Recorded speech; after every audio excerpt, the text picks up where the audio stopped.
পাকিস্তানের করাচি থেকে গত সপ্তাহে একটি পণ্যবাহী জাহাজ সরাসরি চট্টগ্রাম বন্দরে নোঙর করে, যা ১৯৭১ সালের পর প্রথম কোনো পাকিস্তানি পণ্যবাহী জাহাজের বাংলাদেশে নোঙর করার ঘটনা। আর পাকিস্তান থেকে বাংলাদেশে জাহাজ আসার ঘটনা গভীর উদ্বেগ হয়ে পড়েছে ভারতের নিরাপত্তা বাহিনী। ভারতীয় সংবাদ মাধ্যম টেলিগ্রাফ ইন্ডিয়া ১৫ নভেম্বর এক প্রতিবেদনে এ তথ্য জানিয়েছে।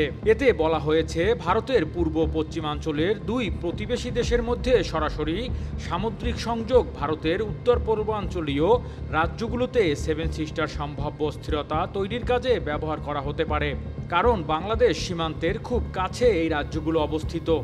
সংবাদ মাধ্যমটির প্রতিবেদনে আরও দাবি করা হয়েছে, শেখ হাসিনা পতনের পর ক্ষমতায় আসা অন্তর্বর্তী সরকার পাকিস্তানের সঙ্গে বাণিজ্যিক কার্যক্রম বাড়াতে আগ্রহী, আর তাদের আশা সরাসরি সামুদ্রিক পথের মাধ্যমে দুই দেশের মধ্যে বাণিজ্য বাড়বে। ২০২৩ সালে বাংলাদেশ ও পাকিস্তানের মধ্যে বাণিজ্যের পরিমাণ $৮০০ মিলিয়ন কম ছিল। একটি সূত্র সংবাদ মাধ্যমকে বলেছে, চট্টগ্রাম মংলা বাংলাদেশের প্রধান দুই বন্দর। গত ৫ দশকে এখানে পাকিস্তান জায়গা পায়নি। দুই দেশের মধ্যে বাণিজ্য হতো সিঙ্গাপুর ও কলম্বোর মাধ্যমে, কিন্তু এখন পাকিস্তানি জাহাজ সরাসরি চট্টগ্রাম বন্দরে আসবে।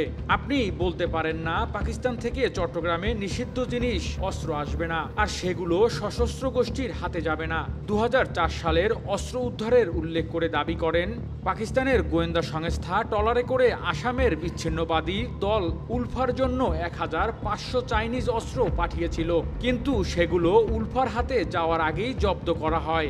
সংবাদ মাধ্যমটির প্রতিবেদনে বলা হয়েছে, ভারত সাবেক স্বৈরাচার প্রধানমন্ত্রী শেখ হাসিনার ব্যবহার করে বাংলাদেশের এই দুই বন্দর থেকে চীনকে দূরে রেখেছিল।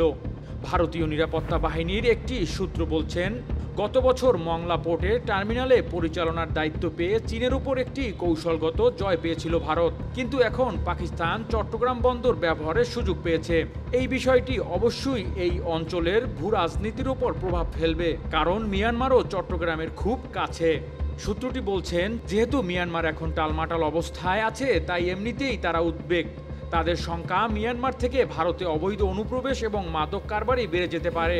ভারত এমন উদ্বেগ হলে পাকিস্তান থেকে বাংলাদেশের জাহাজ আসার বিষয়টি ঐতিহাসিক হিসেবে অবহিত করা হচ্ছে, কারণ এর মাধ্যমে দুই দেশের মধ্যে বিদ্যমান জটিল সম্পর্ক উষ্ণ হওয়ার ইঙ্গিত পাওয়া যাচ্ছে বলে এক প্রতিবেদনে জানিয়েছে ব্রিটিশ সংবাদ মাধ্যম the independent. Metro TV desk report.